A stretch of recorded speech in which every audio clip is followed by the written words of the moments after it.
Salut à tous, bienvenue sur Trigger, le podcast qui parle de no-code, de freelance, d'agence, d'entrepreneurs, tout ce qui nous relie un petit peu au no-code, à la tech en général. Et aujourd'hui, pour ce deuxième épisode, ou peut-être le premier, en vrai, je sais même pas dans quel ordre je vais sortir les épisodes. En tout cas, je reçois Alexandre Talon de La Bastide. Comment tu vas, frérot ? Très bien, toi ? Ça va très bien. Merci pour l'invitation. Je t'en prie. On fait genre, on dit bonjour et tout, mais en fait, on vient de faire le trajet en voiture pour venir à la capsule. Donc, le studio de podcast que j'ai cofondé avec Clyde. Donc, si vous aussi, vous avez besoin de créer du contenu ou de tourner un épisode dans un cadre somptueux, comme ça, avec des professionnels, le lien est dans la description. Et voilà, passons à l'épisode. Alexandre, tu es le CEO de La Bastide. Est-ce que tu peux te présenter un petit peu, peut-être Vite fait. Ouais, vite fait, ou comme tu veux, en vrai. Ouais. Moi, je m'appelle Alexandre Talon, j'ai 38 ans. Je viens de banlieue parisienne, on est voisins. Ouais, on va à la salle ensemble. J'ai grandi à Choisy-le-Roi, t'habites à Choisy-le-Roi. Ouais. Je sais pas si on peut. On peut dire. Et on va à la salle ensemble, ouais. Ouais, on fait le sport ensemble, un peu de fitness. On a un peu lâché, mais bon, on essaye. Là, on a repris quand même. On a repris, ouais. Faut se maintenir en forme. Le no-code, c'est difficile. J'ai regardé dans le miroir, franchement, je commence à reprendre un petit peu, moi, perso. Franchement, je sais pas toi, mais moi, je commence à revoir des résultats, tu vois. Ouais, moi aussi, un petit peu. C'est mon coach qui serait content. Mais surtout, faut que moi, c'est l'affinage. Et pourquoi on n'y va pas assez souvent à la salle ? Pourquoi t'arrives pas, toi, à me motiver ? Ouais. Ouais, moi, je vais plutôt Enfin, quand on n'y va pas ensemble, j'essaie d'y aller le soir. Ouais. Et en vrai, c'est le travail. Je pense que dans tous les cas, peut-être qu'on n'optimise pas assez notre temps, ou alors on a tendance à en faire trop aussi. Ouais. Et je pense que le sport, ça peut être bien, ça permet de casser un peu le rythme et de focus sur autre chose. Faire le vide. Parler, ça. Ouais. Ok, c'est intéressant. Ok. Donc, t'as 38 ans, t'habites à Thiers. Ouais, Thiers. Ok. Dans le 94, du coup. T'as toujours vécu dans le 94 ? Toujours. Ok, 9-4 forever, moi aussi. Moi, j'ai grandi à... La Vitry ? Moi, j'ai grandi à Ivry. Pardon. Quand j'étais... Ouais, en fait, non, mais j'ai grandi à Vitry à partir de mes 13 ans jusqu'à 25 ans. Mais ma ville de cœur, c'est Vitry. Et avant, j'étais à Ivry. Et je me rappelle, rue Alexis Chaussinan, à Ivry. Petite cité, tu sais, c'était un peu... Tu rentrais, c'était vraiment une cité en bloc où il y avait une entrée dans la cité et une sortie. Okay. Tu vois, c'était pas une cité ouverte. Ouais, c'était trop bien. Je mange des bons. Un peu comme une souvenirs. résidence un peu fermée, mais plutôt cité. Parce que c'est vrai que Vitry, c'est pas forcément. Pas des belles résidences privées, quoi. Non, t'as vu, ils ont commencé à construire un petit peu vers Constant Coquelin. Moi, je sais que j'ai mon meilleur ami qui habite toujours à Vitry. Il a acheté là-bas. Et c'est pas vraiment quartier. Après, Vitry, c'est tellement grand. Tu vois, t'as le plateau, t'as l'avenue. Puis après, t'as tout ce qui est vers les Ardoines, tu vois, avec les maisons et tout, le côté pavillonnaire. Donc, en vrai, même quand tu dis, ouais, j'habite à Vitry, il faut préciser, genre. Ouais, ça veut rien dire. Ouais, c'est clair. Moi, j'ai rencontré mon associé Clyde à Chariou, tu vois, le lycée à Vitry sur le plateau. Je vois. Et voilà. Bon, c'est gare vite dans ce podcast, mais c'est ça que j'aime, moi, tu vois, c'est genre, voilà, j'ai un plan dans la tête, mais ok. Et du coup, alors, qu'est-ce que tu fais dans la vie ? Qu'est-ce que je fais ? Je fais du no-code. Ouais. Depuis 4 ans. Je suis dans l'économie sociale et solidaire aussi depuis 14 ans. Ok. Et tu peux définir peut-être pour nos auditeurs, c'est quoi l'économie sociale et solidaire ? Ouais, pour vulgariser la chose, parce qu'après on pourrait débattre. Ouais. Mais ça se définit par 2 choses. Un, l'économie sociale, qui se définit par les statuts juridiques, donc associations, coopératives, mutuelles, fondations, ou des entreprises qui ont un label entreprise sociale d'utilité solidaire d'utilité sociale, ESUS. Et il y a la branche économie solidaire qui est plutôt l'activité. Commerce équitable, insertion par l'activité économique, énergie renouvelable, voilà, tout un tas de choses qui a un impact positif de manière sociale, environnementale ou culturelle, voire économique aussi sur le développement économique, insertion par activité économique par exemple. Ok. Et t'as toujours été dans ces sujets-là, en fait ? Non. Ok. Donc avant, Qu'est-ce qu'a fait Parce que même dans les podcasts où t'as été invité, je sais pas c'est quoi le déclic qui t'a dit, qui t'a fait aller dans ce sujet, quoi. Ouais. En fait, j'ai fait des études en finance de marché. Parce que tu sais, quand on vient de banlieue, banlieue un peu populaire, on a forcément envie de s'en sortir et de on voit grand, on a envie je sais pas, d'avoir de l'argent, de pouvoir mettre à l'abri sa famille, etc. Même si moi, de manière personnelle, tu vois, j'étais pas forcément, j'avais pas à me plaindre, tu vois. Ouais. J'ai plutôt une classe moyenne, Ouais. plutôt basse, mais moyenne quand même, qui était un peu haute avant. Tu mangeais à ta faim, tu dormais dans ta propre chambre. J'aime pas à me plaindre. Ouais. C'est, Ouais. Dormir dans ma propre chambre, sauf quand mes parents ont divorcé. Avec mon frère, du coup, ma mère était prof. Mon père, il est ostéopathe. Et quand ils ont divorcé, j'avais 8 ans. Et avec mon frère, après, on a vécu avec ma mère. Tu sais, c'est à l'époque où les parents, il n'y avait pas forcément de garde alternée. Et donc, du coup, souvent, tu voyais ton père un week-end sur 2. C'était un peu comme ça à l'époque. Ouais, j'ai connu ça aussi. Et ouais, t'as vécu ça aussi. Bah, moi, mon père, rapidement, il s'est séparé de ma mère quand je suis né, quelques mois après ma naissance. Mais je sais qu'entre deux, ça allait vraiment pas, tu vois. C'était pas le couple idéal, etc. Et après, mon père est parti vivre chez ma grand-mère, à Kremlin-Bicêtre. Et pareil, en fait, tu sais, il vivait un peu là-bas. Donc moi, j'allais genre un week-end sur 2. Et en fait, après, l'habitude, elle est restée, puisque du coup, j'allais chez ma grand-mère quand lui, il est parti refaire sa vie dans le sud. Il s'est marié, il a eu 2 enfants. Voilà, tout va bien. Maison, piscine, enfants. Voilà. Mais ouais, au début, donc j'ai connu ça, parents séparés et tout. Mais vas-y. Ouais, du coup, ma mère était prof, et les profs, ils gagnent très mal leur vie en France. Ouais. En général. Et du coup, on vivait dans un faux 3 pièces, et j'ai un frère. Et du coup, on dormait dans une chambre ensemble, superposée. Et ma mère, elle avait sa chambre. Et puis à un moment, après, on avait déménagé, on avait plus grand, chacun sa chambre. Puis après, on est retourné après à résidence plein sud à Thiers. Je connais pas assez Je te Thiers. montrerai. Ouais. Je connais un peu le 9-4 un peu partout, mais... Et là, tu vois, j'avais, je sais pas, 13, 14 ans, et mon frère un peu petit. Et puis, et c'est ma mère qui a choisi de nous laisser une chambre chacun. Et elle, dormir dans le salon. Ouais. Dans le clic-clac. Pareil, pendant un moment, ça a été ça. Ouais. Ma mère, elle vivait dans le salon. Enfin, ouais, sa chambre était dans le salon. C'est là que tu te rends compte, tu vois, l'écart social. Ouais, l'argent... c'est après que tu te rends compte qu'en fait, ouais, sans argent, tu peux pas faire grand-chose, en fait. Et t'as beau aller contre, tu vois, le capitalisme ou des choses comme ça, le fait est que si t'as pas d'argent, tu fais rien, quoi. T'as pas d'argent, en fait, tu peux pas te nourrir correctement, tu peux pas prendre mieux soin de ta santé, tu peux pas avoir ta propre chambre. Et si tes parents sont séparés... quand bien même il y aurait une pension ou quoi, des fois ça suffit pas, tu vois. Ouais, complètement. Ouais. Donc ouais, je comprends. Ok. Et après on n'était pas à plaindre. Hein. Je pense que t'as dû connaître des potes, ils vivaient à 5 dans un 3 pièces en famille. Mais pas plus loin que ça. Moi, tu vois, tu parlais de prof. Ma copine est prof, tu le sais. Et Kaina, des fois, quand elle rentre, elle me raconte les élèves. Il y en a certains, ils sont dans des conditions. Franchement, je peux pas dire là dans ce podcast, mais j'ai entendu des histoires pas plus tard qu'avant-hier où je me demande comment ils font, tu vois, pour vivre dans des conditions pareilles, tu vois. Tu vois, franchement, tu connais à Vitry le foyer des Maliens, tu vois. Ouais. Je suis jamais allé, mais c'est la grande classe. Ouais. À côté, c'est la grande classe. Ouais. À côté de ce que j'ai envie de te décrire, c'est la grande classe. Et ils sont 3, 4, 5 des fois enfants dans des conditions misérables. Pourtant, il y a les 2 parents. Donc, c'est pour ça que, ouais, on n'est pas à plaindre. Après, de toute façon, il y aura toujours pire que toi, il y aura toujours mieux que toi. Bien sûr, et il y a quand même, ouais, un certain niveau, je pense, où moi, je pense que pour être tranquille, c'est avoir un toit, par exemple. Je parle pas en tant qu'adolescent, je dirais. Voilà, à partir du moment où tu as ta propre chambre, tes parents, ils ont leur chambre, tu manges à ta faim, tu as la possibilité d'aller faire une activité sportive ou tu vois, un truc à côté. De partir un peu en vacances. Partir en vacances. 2-3 restaurants dans le mois ou un truc. Ouais. Si tu es un adolescent et que tu grandis dans ces conditions-là, ça va. T'es très très bien, quoi, tu vois. Voilà. Ouais, je suis d'accord. Et alors, et après, parce qu'on du coup, c'était qu'est-ce qui a été le déclic et tout. Ouais, mais ça, c'est une source du déclic. Mais du coup, de l'autre côté, tu vois, avec mon père, on a une maison à Choisy-le-Roi, parce que ça fait 3 générations qu'on vit à Choisy-le-Roi. Ok.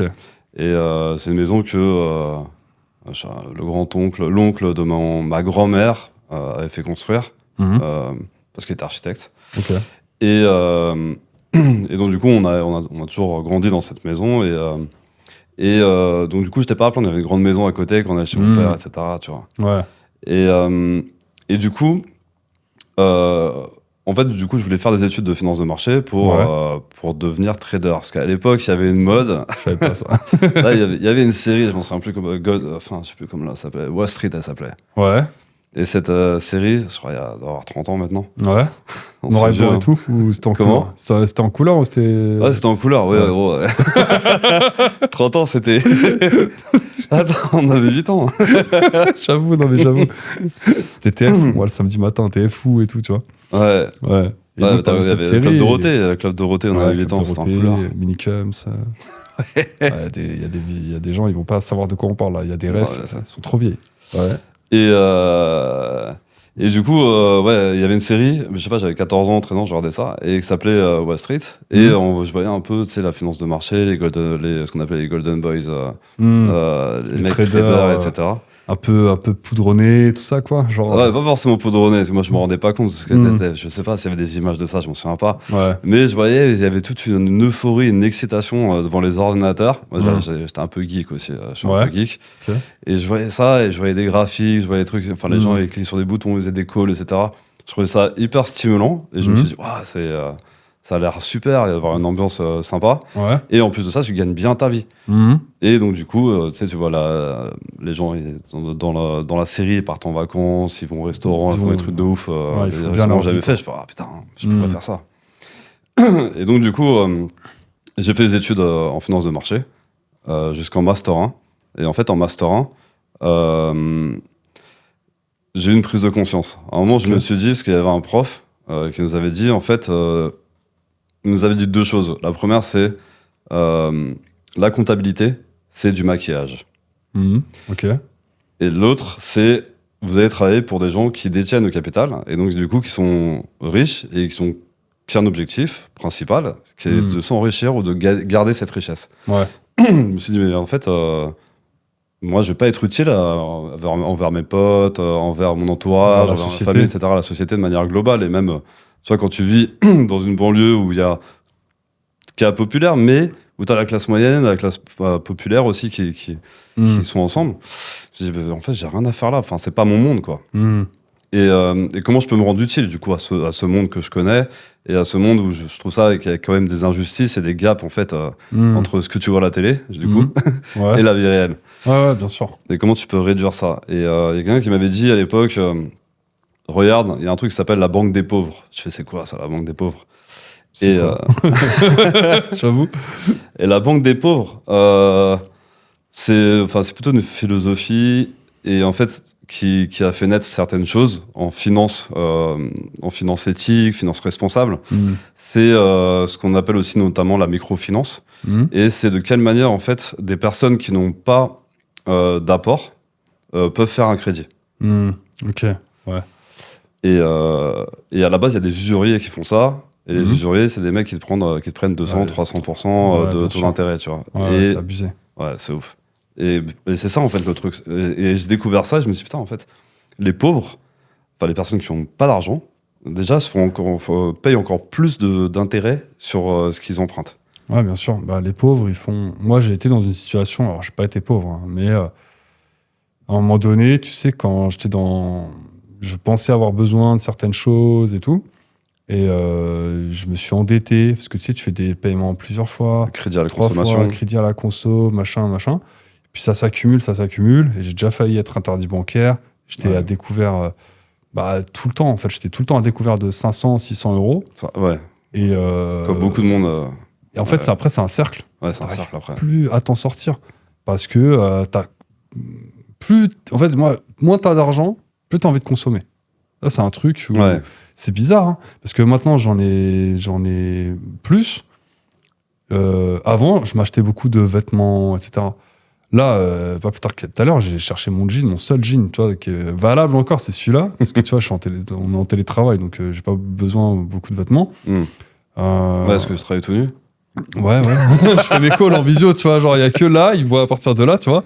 problème, c'est quand je me lève, tu vois. Ouais, faut jamais se lever. Ouais, faut rester bien assis, il faut pas oublier, parce que tu sais, t'es chez toi, t'es à l'aise et tout, tu vois. Des fois, t'as un jogging dégueu. Enfin, moi, des fois, j'ai un jogging dégueu, tu sais, en ouais, visio, des fois, je j'ai fais un attention. short et tout, c'est n'importe quoi. J'ai une chaussette pas de la même couleur et tout. Et du coup, et en fait, plus j'ai de l'argent, c'est vrai que, parce que, bon, ma vie, elle a radicalement changé, là, ces dernières années. Je passais de découvert tout le temps. Et plus j'ai eu de l'argent et moins j'ai consommé, mais plus j'ai investi aussi. Tu vois, même de ton état d'esprit, Ouais. il change un peu, tu vois. Parce que tu vois, en fait, que plus tu as accès à la connaissance, là, tu as d'autres problèmes. Quand tu règles pas quand tu as réglé tes problèmes, entre guillemets, d'argent, que tu vois qu'en fait, bon, bah, tu continues à consommer, tu vois, mais un peu moins et tu fais moins de crédit à la conso, tu vois qu'il te reste de l'argent et tu te dis, bah, qu'est-ce que je pourrais en faire, en fait? C'est là que tu commences à t'intéresser à d'autres sujets. Ouais. Mais tant que t'as pas d'argent, t'as des problèmes à régler, t'as même pas le temps de te cultiver, ne serait-ce que te cultiver, tu vois. Tu peux pas aller...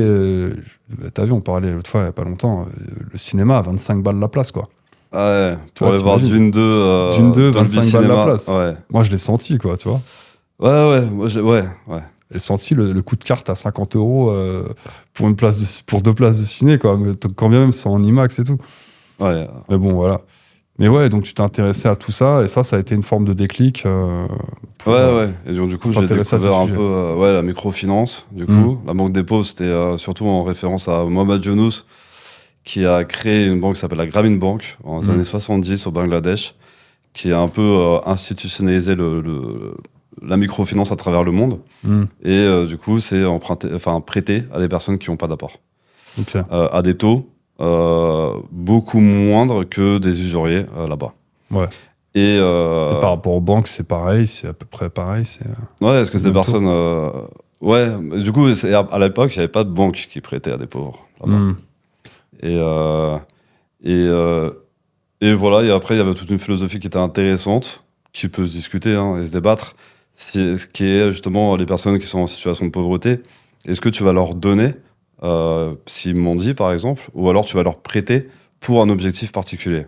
Ouais. Et là, la Grameen Bank, c'était prêter pour développer son activité d'artisanat, pour développer son activité de livreur, choses comme ça, tu vois. Ouais, bien sûr. Ou pour aussi avoir un toit, parce qu'il y avait des maisons qui étaient en toit de tôle, etc. Et donc, du coup, qui avaient fait de fortes chaleurs, ben, c'est insupportable. Ouais, bien sûr. Et donc, du coup, d'avoir un toit, etc. Parce que après, du coup, tu développes une résilience qui te permet de, comme tu disais, de pouvoir se concentrer sur autre chose. Ouais, c'est ça, je pense. Bah, d'ailleurs, je rebondis sur un truc quand tu dis, parce que moi, c'est des débats que j'ai avec des gens autour de moi par rapport aux riches, tu vois. Quand je parle des riches, je parle pas des gens qui sont à 100, 200 000 par an. Je te parle vraiment millionnaires, voire milliardaires, tu vois. Tu penses quoi plutôt, précise, de la critique qu'on fait à ces riches, ultra riches? Et pourquoi? Je pense qu'il y a des bons et des mauvais partout. Il y a des bons riches et des mauvais riches. Après, je sais pas, si j'en connais peut-être un et c'est un pote. Ah ouais? Ouais, parce que c'est ses parents qui ont fait, qui sont sortis de la pauvreté et ils ont développé un business qui tient toujours aujourd'hui. D'ailleurs, c'est un client en plus maintenant. Ok, ouais. Et lui, non, c'est une très belle personne. Très sympa, cœur sur la main, des belles valeurs. Ouais. Qui consomme peut-être pas un peu trop, mais... Non, mais par exemple, quand tout à l'heure, tu disais, le but du riche, c'est de s'enrichir plus, etc., tu vois. Après, moi, je pense qu'il faut décorréler l'investisseur de l'entrepreneur. Déjà, pour moi, c'est deux profils différents. Tu vois. Par exemple, tu prends, je sais plus comment il s'appelle, le gars là, ça fait 30 ans qu'il a investi dans l'immobilier aux States, là. James Carlton, je crois, c'est comme ça. Je sais plus c'est quoi, qui exact. Bon, lui, il a investi, tu vois, lui, Hilton. Les hôtels Hilton avec Paris Hilton, sa fille, etc. Non, c'est un gros investisseur dans l'immobilier. Okay. Il a investi pendant 30 ans dans l'immobilier, etc. Aujourd'hui, il est milliardaire et tout, je pense qu'il mérite, tu vois. Parce qu'en fait, lui, il a fait que acheter des biens, d'offrir un toit, finalement, le truc que tu as le plus besoin, tu vois. Aujourd'hui, il est milliardaire, bon, il s'achète des jets et tout. Bon, ça, après, ce qu'il fait avec son argent, mais... et en fait, moi, tu vois, quand je discute avec certaines personnes, tu vois, il y a un peu de critique au niveau des... Mais même sur LinkedIn, tu vois, je vois beaucoup de posts Par exemple, à Bernard Arnault, tu vois, quand il avait donné, je sais plus combien, là, pour je sais plus quel assaut.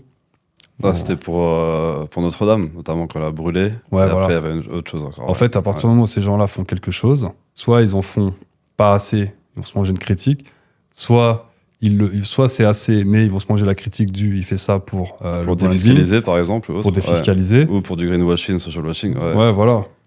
Je trouve ça dommage que, tu vois, moi, c'est dans notre pays, on ait, entre guillemets, la chance d'avoir des gens qui restent en France pour investir, alors que c'est pas le meilleur endroit, tu vois, fiscalement en tout cas, pour investir. On a une fuite de talent et tout. Et voilà, enfin, toi, tu penses quoi de ça, par exemple c'est quoi ton avis? T'as pas d'avis sur la question? Ok.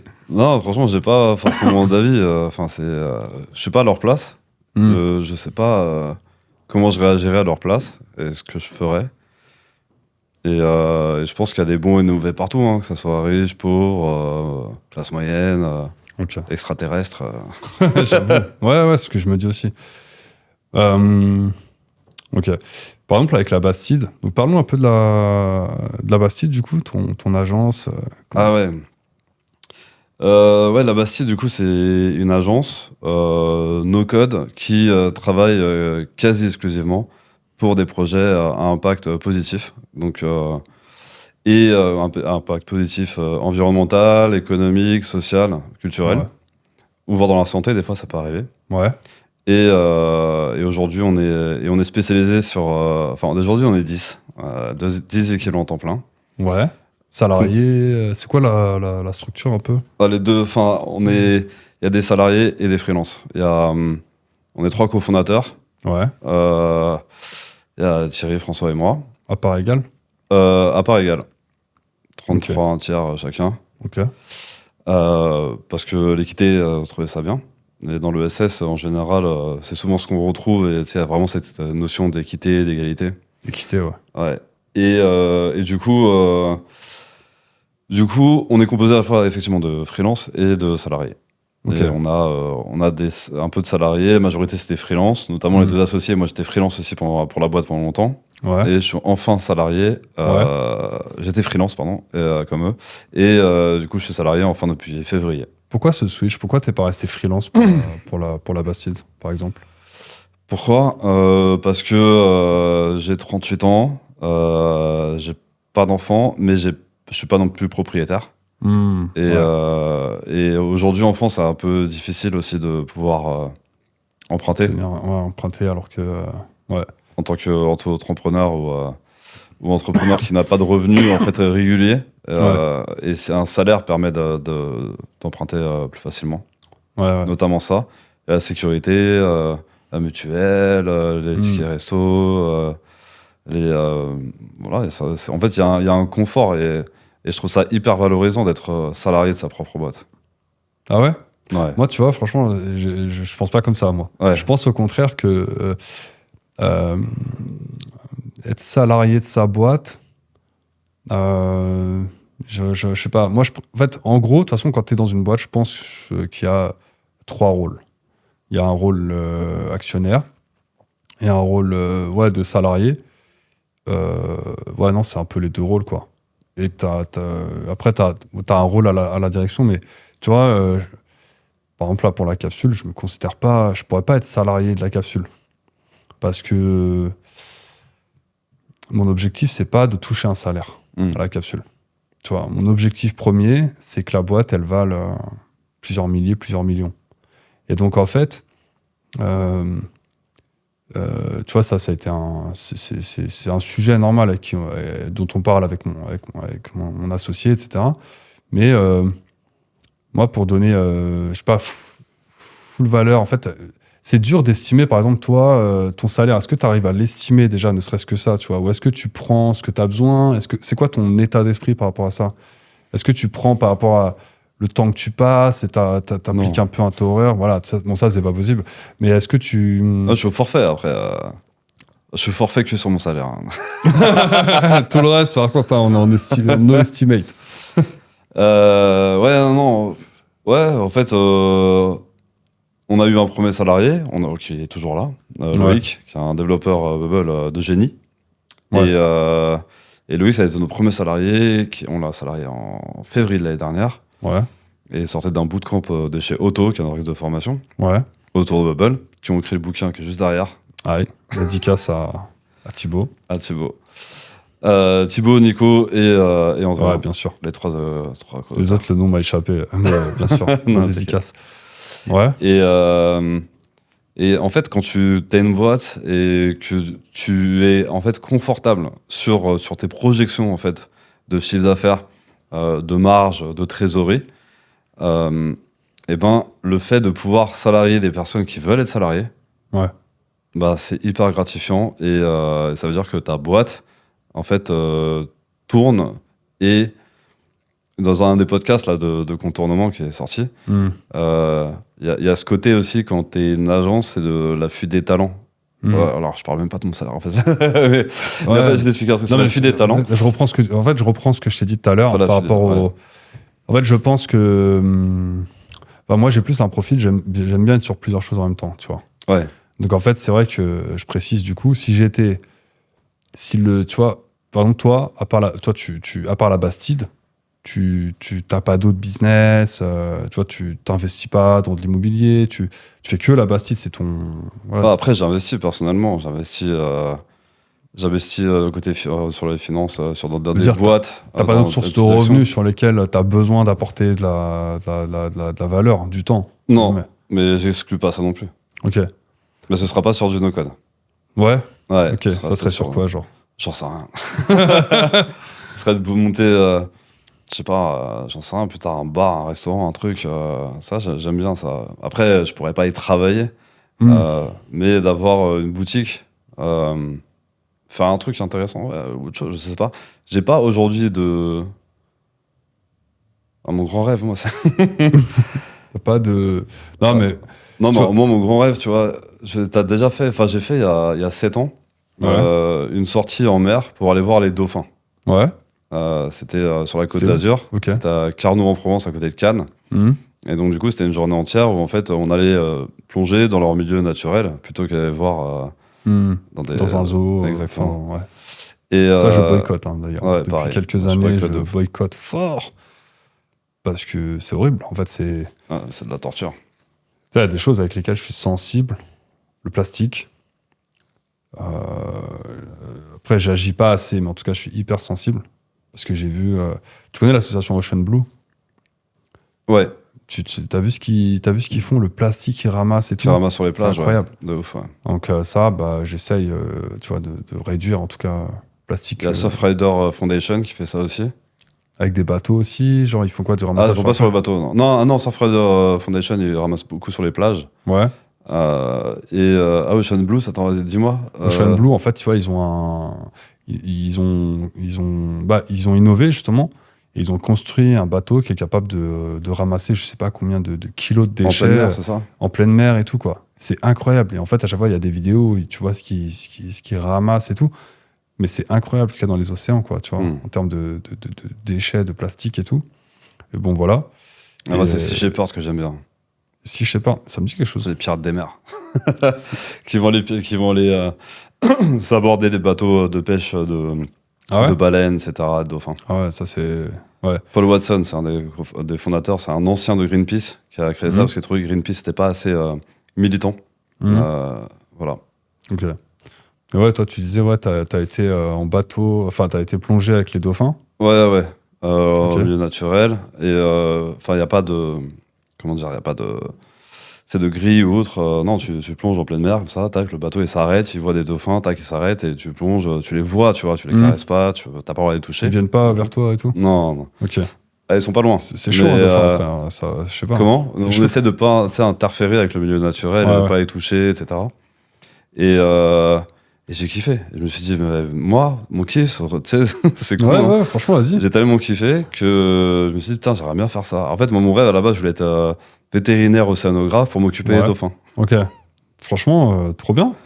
Ok. Et alors, je- mais il y a eu un virage, quoi, mais... Ouais. Et je me dis, si un moment je monte un business, tu vois, peut-être ce premier business pourrait m'intéresser. Tu vois, emmener des gens, aller voir, en fait, en pleine mer, des animaux sauvages dans dans leur habitat naturel, sans interférence, etc. Et ça, je kiffe. Enfin, ça, c'est con, hein, mais je comprends. Bah, voilà, c'était pour dire, en fait, ouais, tu vois, les sensibiliser, justement, sur la préservation de l'environnement, bien évidemment. Sinon, ça n'a pas de sens. Moi, ce que je te disais, c'est que j'aime bien faire plusieurs choses en même temps. C'est monter des business. Bah, tu vois, par exemple, apprendre Make, c'est un business, j'aurais jamais besoin d'être à plein temps dessus, tu vois. Mais il faut apporter un certain nombre d'heures et tout, de valeur. Mais ça sert à rien que je sois à plein temps dessus, tu vois. Et en fait, moi, j'ai plus ce profil où, bah, tu vois, à la base, quand je voulais monter la capsule, c'était un side business. Et là, c'est devenu un peu un main, pas un main business, mais en tout cas, voilà, ça prend une partie importante. Un half business, je sais pas si on va dire ça. Un half business, ouais, voilà. Mais tu vois, ouais, en fait, je sais pas. Moi, j'aimerais bien avoir plusieurs. Il y a des modèles, tu vois, que j'ai comme en tant qu'entrepreneur, en fait. Tu vois, notamment Yomi et tout. Ce qui fait, moi, j'aime bien, tu vois. C'est typiquement le modèle un peu que j'ai, moi, dans l'entrepreneuriat. C'est-à-dire, il est sur plusieurs choses en même temps. Il a monté des business les uns après les autres. Maintenant, il chapeaute un peu tout, tu vois. Et finalement, en vrai, il est payé que à tourner des podcasts, quoi, tu vois. Ouais. Mais pour ça, du coup, voilà, tu vois, il est sur plusieurs choses. Investissement. Et demain, en fait, il s'exclut pas de rentrer dans un nouveau business, de mettre un petit coup de pression, tu vois, dessus. Et après, le truc, tu vois, l'emmener un peu de 0 à 1, tu vois. Voilà. Et après, dès qu'il est à 1, c'est bon, il met un DG dessus et puis c'est terminé, quoi, tu vois, en gros. Moi, c'est plus ça que j'essaye de viser, quoi. Ouais, bon. pas du tout. Pas du tout. Tu vois, mais je comprends tout à fait ton métier, je respecte, de ouf. Ouais, moi aussi, en fait, c'est. Mais par contre, je respecte aussi, tu vois, le fait que, voilà, c'est vrai que toi, t'es sur la Bastille depuis, 2 ans maintenant. 2 ans. Ouais. Ok. J'ai fait 2 ans, enfin 1 an et demi de freelance avant Bubble. Enfin, Bubble, beaucoup de Bubble. Un peu d'Airtable, un peu de Zapier, un peu de Adalo. Voilà, Adalo c'est quoi Adalo C'est quoi Adalo Non, mais je rigole, je sais ce que c'est, mais justement, RIP, tu vois. Ah oui, RIP, ouais. Bah d'ailleurs, ouais, donc du coup, la Bastide, c'est principalement du Bubble. Ouais, principalement du Bubble et du Webflow. Okay. Donc Bubble pour faire des web apps, des applications mobiles aussi, pour faire des marketplaces, des outils de gestion interne, c'est possible aussi. Et puis après, le côté, c'est Webflow pour le côté site internet, site marketing. Voilà, parce qu'en général, on accompagne beaucoup d'entrepreneurs et d'entrepreneuses qui se lancent, c'est une majorité. Et donc, du coup, ils ont besoin d'être bien référencés sur Internet. Ouais. Et effectivement, si tu lances directement avec un Bubble, le référencement il va être moindre que un outil qui qui est fait pour ça. Ouais, comme Webflow, quoi. Par exemple. Ouais. Et la stack, moi, j'aime bien cette stack. Bubble, Webflow, je pense que c'est top. Il y a un peu de make là-dedans, dans tout ça, ou pas? Ça nous est arrivé de faire un peu de make. Mais ouais, en fait, en général, quand on a du Bubble, Bubble a ses propres workflows. Donc, il n'y a pas forcément besoin de make. Donc, en fait, même pour faire des automatisations et tout, non, mais là, je te parle, par exemple, pour tous les projets, Bubble a suffi. C'est-à-dire, tiens, raconte-nous un projet, là, au pif, là, que tu as sur un sujet que tu es, là, sans citer peut-être les clients ou quoi, mais tu vois, peut-être juste le secteur et peut-être la problématique. Ouais. Par exemple, il y a une boîte qui s'appelle MyLeasy, c'est une entrepreneuse qui a lancé sa boîte. Ils sont 3 maintenant. Ouais. Si je me trompe pas. J'espère que c'est ça. et elle, j'en en ai parlé un peu. Enfin, et en fait, du coup, c'est une personne que j'ai connue parce que c'était une élève quand je donnais des formations chez Auto. Parce que j'étais formateur chez Auto pendant un peu plus d'1 an. Ouais. Et c'était une élève. Et elle était, elle, salariée dans un grand groupe bancaire. Ok. Et à la fin, elle s'embêtait énormément. Elle ne voyait pas le sens de son travail. Mais elle a continué son travail. Elle se formait un peu à côté.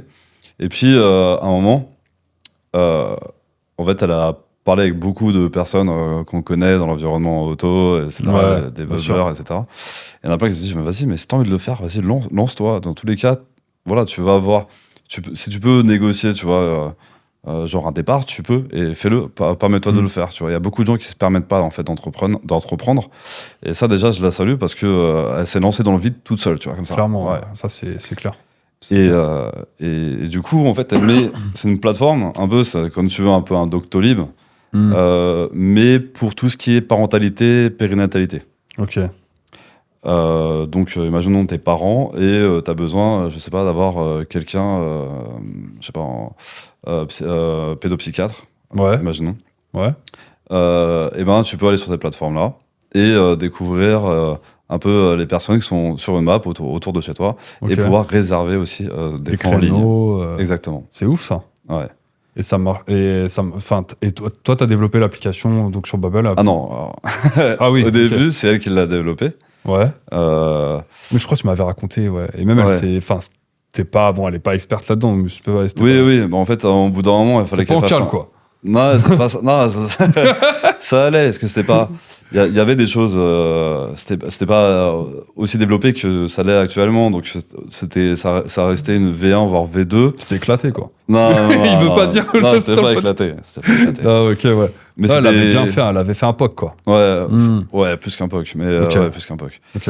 Et du coup. À un moment, elle s'est dit, ok, voilà, je suis entrepreneuse, qu'est-ce que je dois faire maintenant ? Mon métier, c'est d'être commercial, c'est d'aller vendre mon produit, c'est d'aller faire de la com, c'est aller lever demander des subs, etc. Son métier, c'est vraiment là-dedans. C'est ça, quand t'es entrepreneur, si t'as construit un produit, il faut pas s'enfermer dans le produit, il faut aller le vendre après. Et tu deviens vraiment entrepreneur quand t'as fait ton premier euro de chiffre d'affaires, pour moi. Ouais, bien sûr, exactement. Il faut sortir un peu de la... Ouais, non, mais c'est ça. À part si t'as monté une asso. Ça va être le premier euro de subvention que tu as eu ou d'adhérent, tu vois, par exemple. Ouais, c'est vrai. Et donc, le but d'un entrepreneur, c'est de faire le plus d'argent possible ? Non. C'est quoi là ? En fait, en vrai, tu vois, c'est ça. Le but d'un entrepreneur, c'est de remplir ses objectifs. Peu importe l'objectif. Si ton objectif, c'est de faire de l'argent, c'est très bien pour toi. Si l'objectif, c'est d'avoir le plus d'impact possible, tant mieux pour toi aussi. Si ton objectif, c'est d'avoir une boîte avec 1000 personnes, tant mieux pour toi aussi. Si c'est de changer le monde, très bien aussi. Si c'est de... Tu vois, ça peut être aussi prouver à sa famille, à ses potes que t'es capable, tu vois, aussi. Ouais. Tu vois, c'est vrai. Je sais pas si... J'essaye de redéfinir mes objectifs. Moi, pendant longtemps, mon objectif, c'était de gagner de l'argent, déjà. Pendant longtemps, jusqu'à mes 26 ans, 27, 28. Mon objectif, c'était juste gagner de l'argent, quoi qu'il en coûte. Après, j'ai commencé à gagner de l'argent, à m'épanouir aussi dans ce que je fais. Après, l'objectif, le suivant, c'était d'être le meilleur dans ce que je fais. L'objectif atteint, pour l'instant. Je sais que je ne vais pas rester le meilleur très, très longtemps. Tu vois, au bout d'un moment, quelqu'un qui va arriver, il va me... Voilà. Mais, et donc maintenant... C'est vrai que, aujourd'hui, je sais pas encore c'est quoi mon...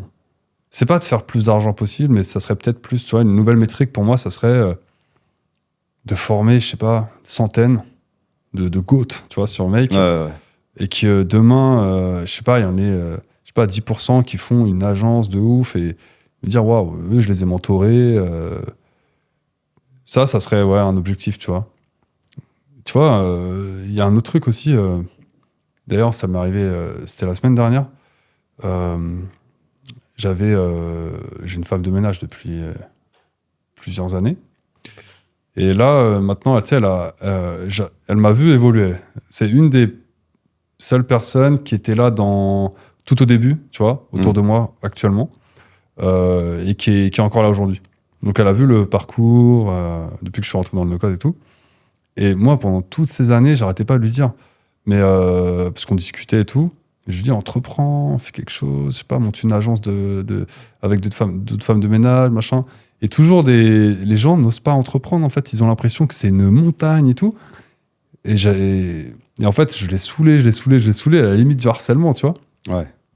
Aujourd'hui, je suis hyper content parce que elle vit presque. Elle fait de la pâtisserie maintenant. Elle fait des gâteaux.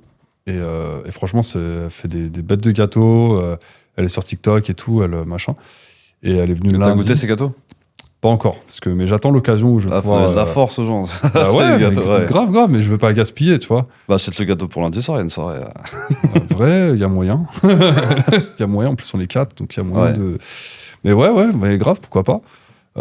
Et en fait, je suis trop content. Tu vois, ça, c'est pas de l'argent, mais d'avoir réussi à lui insuffler ce truc-là de vas-y, j'entreprends. Et en Bien plus, et tu vois, alors ouais, moi ça m'embête parce que du coup, elle est pas tout le temps. Tu sais, elle est un peu bancale sur les horaires maintenant. Des fois, elle vient, des fois, même pas. Mais je suis tellement content d'avoir réussi à insuffler ce truc. Et moi, j'ai trop envie de convertir tout le monde à l'entrepreneuriat et tout. C'est abusé maintenant, tu vois. Ça, c'est un objectif. Après, je sais pas comment en faire une métrique, le mesurer, tout ça. Mais tu vois, ça me rend heureux, quoi. Ah, d'accompagner les gens à entreprendre. Ouais, de leur enlever. Tu vois, un truc, tu vois, quand on était à la soirée là, de Code for Good, je parlais avec une personne, et en fait, elle, ça fait 4 ans qu'elle veut entreprendre. Elle a suivi ma formation sur Mec. Je crois que même sur Bubble, elle avait suivi des trucs. Et en fait, elle se sent toujours pas légitime pour faire des premières missions et tout. C'est horrible, ça. Et ouais. Mais il y a personne qui sont légitimes. En fait, faut se lancer dans le grand bain, tu vois. Bah ouais, c'est clair. Mais comment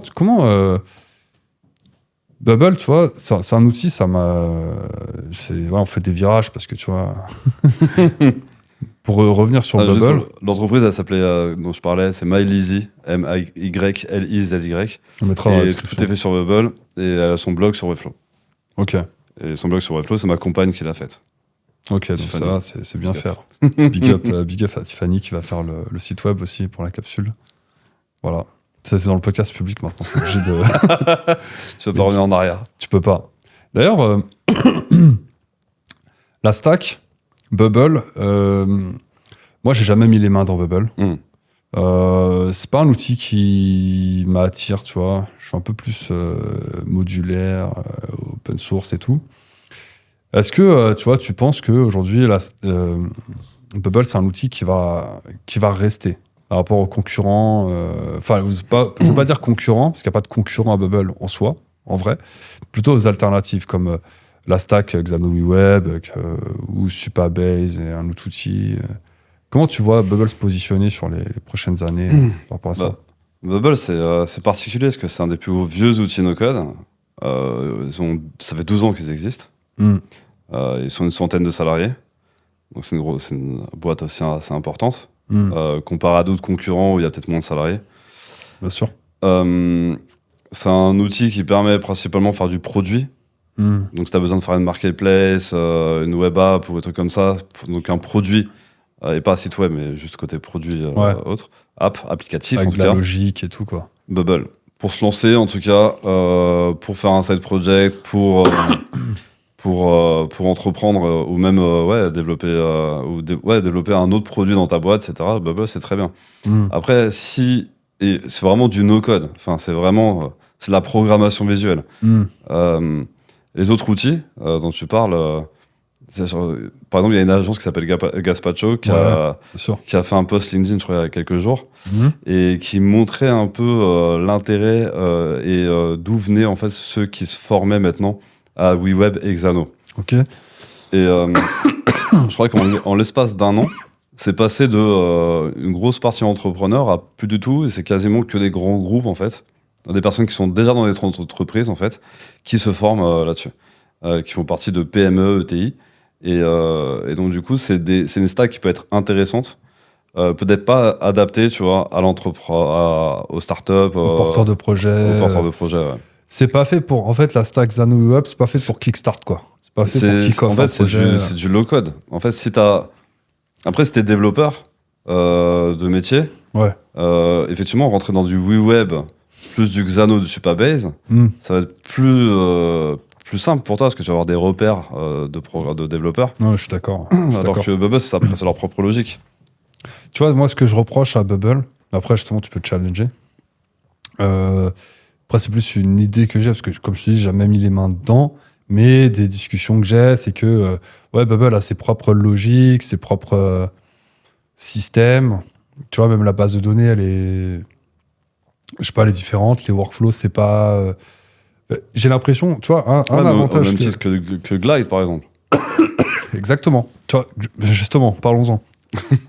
Moi, par exemple, un avantage que j'ai d'avoir appris Make avec le niveau que j'ai, c'est que tout ce que j'ai appris sur Make, aujourd'hui, je peux le réutiliser dans plein d'autres outils. Comme par exemple N8N. Zapier. Là, j'ai mis les mains dans un outil là récemment qui s'appelle Atio. Un CRM, c'est exceptionnel, franchement. Ça remplace la stack que j'avais avant, qui était ma favorite pour faire du CRM, qui était Airtable Make. Atio remplace complètement et il surdélivre même par rapport. Ce que tu fais avec Atio, c'est x10 par rapport à ce que tu peux faire avec Make et Airtable. Parce que il y a l'aspect vraiment CRM. Par exemple, un des trucs C'est un qui outil manquait, no-code pour faire du CRM. en vrai, c'est presque ça. Je dirais que c'est presque ça. Parce que tu as CRM, donc je veux lister des people, des compagnies, des contacts, des entreprises.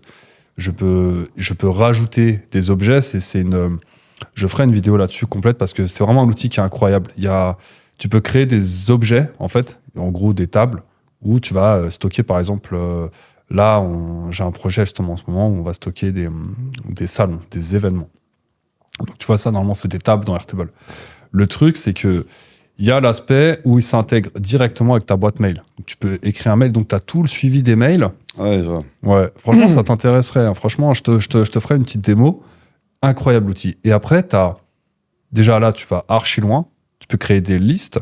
Et en fait, ces listes-là, dans Airtable, par exemple, tu fais une relation entre un événement et une participation.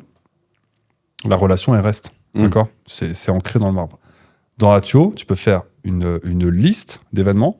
Tu peux ajouter une relation dans cette liste-là entre un événement et un contact. Ouais. La relation que tu as créée n'est pas persistante. Elle est valable que pour la liste que tu as créée. Donc en fait, en gros, ça te permet de ne pas créer de table de jonction. Parce que, par exemple, si tu supposes qu'un contact peut participer à plusieurs événements et qu'un événement a plusieurs contacts, tu devrais faire une table de jonction sur Airtable entre les deux pour lister à chaque fois une participation. La table participation serait une table de jonction, en gros. Où tu as une ligne... Après, je sais pas, peut-être je te parle chinois, là, parce que je sais pas si... Non, ouais. Dans Bubble, en fait, tu peux faire des liaisons.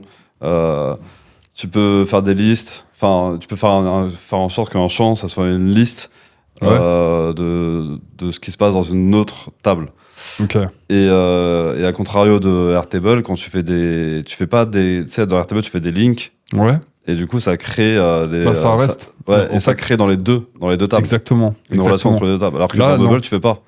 Bah attends, et dans Atio, t'as cette liaison. partie-là qui est game changer. J'étais bluffé tout à l'heure parce que t'as pas besoin de créer des tables de jonction. En fait, ils ont réglé ce problème de.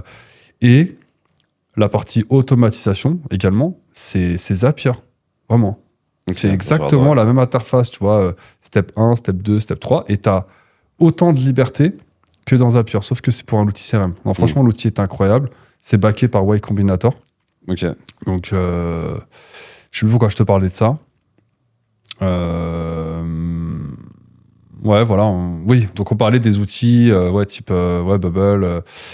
Voilà, et donc en fait, en vrai, voilà, c'est ça. C'est que ce que j'ai appris sur Make, en allant sur cet outil, Atio, qui est quand même un outil, c'est technique, c'est un peu, faut mettre un peu les mains dedans, tu vois, pour le maîtriser, mais l'onboarding s'est fait propre, tranquille, quoi, tu vois. Parce que ça reste quand même base de données, des vues, et la partie automation aussi, avec il y a un peu de logique. Parce que tout ce que j'ai appris dans Make, c'est réutilisable, tu vois. Ouais. Dans plein d'outils. Et c'est quoi c'est un outil qui vient d'où, Atio, du coup? Bah, c'est US, backé par Y Combinator. Ok. Sorti il n'y a pas très longtemps. Hein. En fait, ils ont fait une grosse levée de fonds. Et je te ferai une démo. Je pense que franchement, à côté de Pipedrive, HubSpot et tout, là, tu as vraiment plus l'interface un peu Notion-like, un peu comme Folk, tu vois. Tu vois, Folk? Ouais, je vois. Bah, c'est un peu comme Folk, mais en mieux, parce qu'il y a toute cette partie automation qui te permet de, je sais pas moi, 3 mois avant la date d'un événement, créer une liste avec tous les contacts qui correspondent. Tu vois, tu peux mettre une espèce de logique comme ça, et comme ils ont complètement sorti la partie automation et tu peux faire vraiment. C'est comme s'ils avaient pris Zapier, ils l'avaient intégré dans Atio. Mais tu peux aller super loin, c'est incroyable. Ah ouais, franchement. Je vais regarder, parce que c'est vrai que aujourd'hui, j'ai pas forcément d'outil de CRM, je mets tout dans Notion.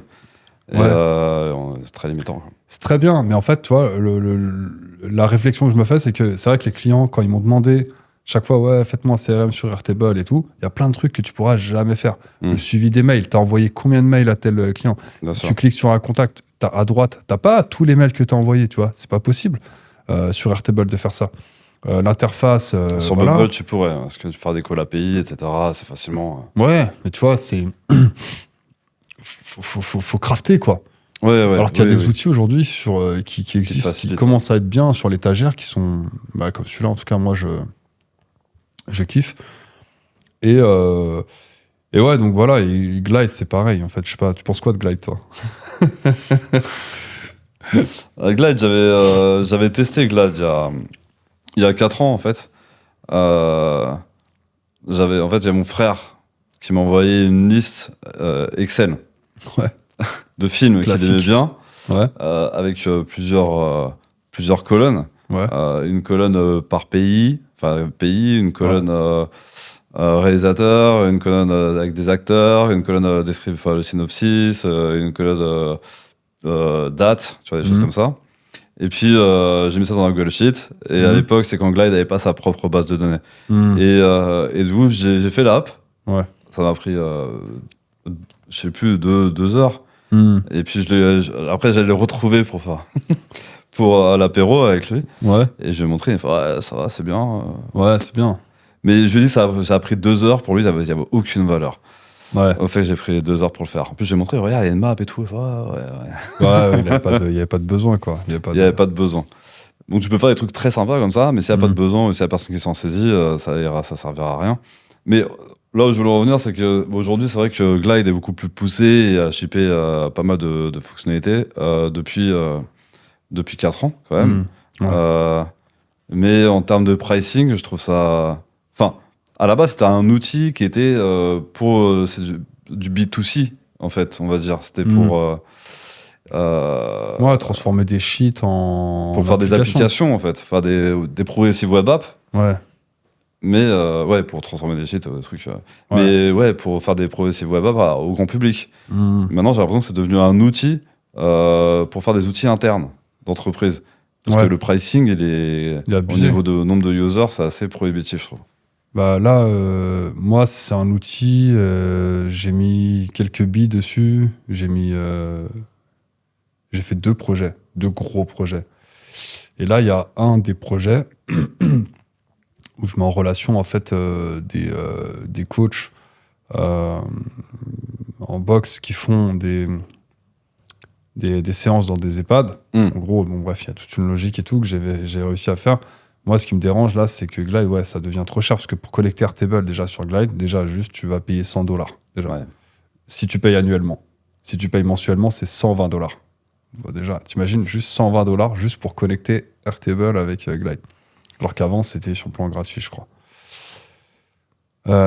Tu veux connecter, plus tu veux sortir de Glide, plus tu payes cher. Tu veux connecter une base SQL, Supabase par exemple, ou quoi, tu vas payer 200 et quelques dollars. Et le pricing, il est un peu hardcore. Et ça, sur le plan à 100, tu as 20 users qui sont inclus, il me semble. Et après, tu vas payer $3 par user. Donc en gros, là, mon client, par exemple, ça lui ferait $100 plus, il a 20 coachs, 20 utilisateurs. Donc $100, même s'il paye annuellement. $160 par mois de fuck, tu vois.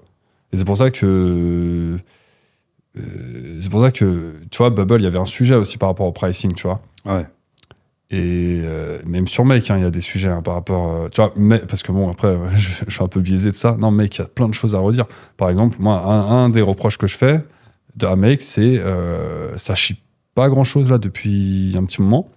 Et les dernières features qu'ils ont shippées, c'était pour des plans entreprises. Ok.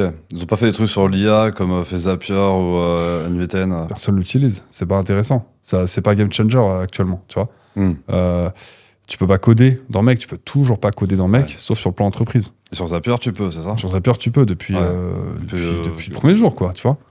Et ça, c'est un truc que je fais, c'est une reproche que je fais. Et moi, ça me pousse à aller vers des outils comme Nuiten. Pour le front, tu vois, Budibase, j'en ai parlé plusieurs fois. Parce que, je sais pas, j'ai l'impression que aujourd'hui, le vendor locking, on parle souvent du vendor locking, mais sur les outils comme ça, tout en un, c'est hardcore, quoi. Enfin, surtout sur les outils no-code. En mode Glide Glide, tu peux extraire extraire toute ta base de données. Ouais, tu peux faire un export CSV, quoi. Mais va remettre la logique, les relations et tout. C'est compliqué. Mais est-ce que ton app Glide, tu peux ouvrir des endpoints pour récupérer tes bases via Make ou. Ouais, tu peux, mais. C'est-à-dire, en fait, genre en mode, tu peux. Est-ce que tu veux sortir de Glide? Tu peux en sortir facilement, quoi, en gros. Ouais, parce que par exemple, dans Bubble, t'as juste à cliquer sur un bouton, t'as une API dédiée à ton app. Ah bah non, là, t'as pas. Ouais. Là, tu veux sortir de Glide, tu dois refaire toute la logique. Parce que justement, en fait, ça, c'est un problème. C'est que, tu sais, je te disais, par exemple, sur Bubble, tout ce que tu apprends sur Bubble, je sais pas si c'est réutilisable sur d'autres trucs. À toi de me dire, peut-être oui, peut-être pas tout, tu vois. Glide, en tout cas, tout ce que tu apprends sur Glide. Enfin, dans Glide, il n'y a pas de sujet, par exemple, il n'y a pas de variable. Et pourtant, le variable, c'est quelque chose qu'on utilise dans plein d'autres outils. Tu as tout ce qui est automatisation dans Glide, elles sont pas assez poussées. Tu n'as pas de cron, tu n'as pas de. C'est très limité, quoi. Et donc, en fait, ouais, il y a plein de choses que tu apprends dans Glide où. Si demain tu fais que de la presta sur Glide et tu veux je sais pas, sortir, changer un peu ta stack et aller sur un autre outil, c'est retour à la case départ, quoi. En termes de learning, de courbe d'apprentissage et tout, quoi. Ouais. Et sur Bubble, toi, t'as pas cette. En fait, t'apprends une logique de programmation qui est un peu. Comment dire qui est un peu que tu retrouves dans la logique de programmation dans le code, parce que ça m'est arrivé plusieurs fois de parler avec des développeurs applicatifs, et j'aurais dit voilà, ça ici on fait les triggers database, là tu as les schedule backend workflow, je sais pas, ouais, tu peux faire du bulk, enfin, et là il dit ah ouais, ok, d'accord, oui, je comprends en fait, j'ai l'impression que tu me parles en code en fait. Ouais. Et ouais, en fait, ils ont pas leur propre logique, c'est juste que, ouais, c'est de la programmation visuelle, ça a été développé par les ingénieurs, et c'est juste que tu le vois de manière visuelle. Mais en vrai, par exemple, moi sur Bubble, j'ai pris peut-être 1 an et demi avant de comprendre ce que c'était qu'un trigger database. Ok. Ouais, c'est quoi? C'est tout simplement comme dans Airtable. Je regarde mes notes en même temps. Tu sais, c'est une automation. En cron, c'est un cron, c'est-à-dire une automation qui se lance toute seule, sans. Exactement. S'il y a une action dans la base, bim, ça déclenche. Ça a quand même un événement, du coup. Et un événement qui est le trigger lié à un événement de ta base de données. Okay. Et dans Airtable, c'est instinctif. Tu vois ça, tu vois, c'est facile. Ouais. Et dans Bubble, c'est pas présenté aussi manière, enfin, UX, UI friendly. Et donc, du coup, tu sais pas trop ce que c'est, t'as peur, etc. Alors que moi, quand il y avait un développeur Bubble, il m'a dit voilà comment ça fonctionne. Il m'a expliqué pendant une demi-heure. Je me suis dit, mais en fait, c'est comme dans Airtable, en fait. Oui, ok. Mais il faut bien fermer la condition, le only when, tu vois. C'est à toi de configurer le only when, donc la condition de trigger, alors que dans Airtable, il te propose déjà des conditions de trigger. Ouais, tout à fait, ouais. Voilà. Ouais, je vois ce que tu veux dire. Waouh, c'est compliqué.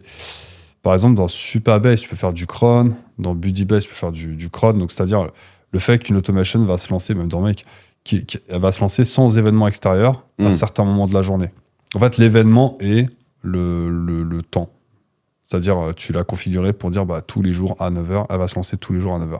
Ouais, dans Bubble, tu as ça aussi sur un plan payant où tu as ce truc de schedule comme ça. C'est soit ça, soit avant, on avait un truc, c'est que sur les plans inférieurs, du coup, on le faisait un peu nous-mêmes. On le lançait la première fois avec un bouton. Ouais.